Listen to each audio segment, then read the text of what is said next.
அண்ணா வணக்கம். சொல்லுங்கள். வர ஜூன் 22 மதுரையில் 5 லட்சம் முருக பக்தர்கள் கூட போகிறோம் அப்படின்னு செய்தி வந்துருக்கு. அதில் நீங்கள் உங்களை பார்க்கையிலே தெரியுது, நீங்கள் ஒரு ஆன்மீகவாதின்னு. நீங்கள் அதில் கலந்துக்கிறீங்களா? நிச்சயமாக கலந்துப்பீங்க.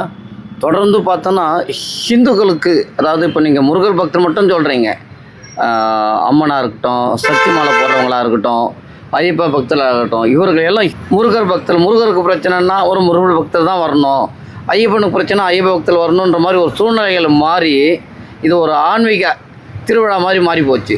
இப்போ சாதாரண முருகத்தில் 5 லட்சம் ரூபா சொல்கிறீங்க. 5 லட்சம் பேர் சொல்கிறது ரொம்ப அற்பமான ஒரு எண்ணிக்கை தான் அது.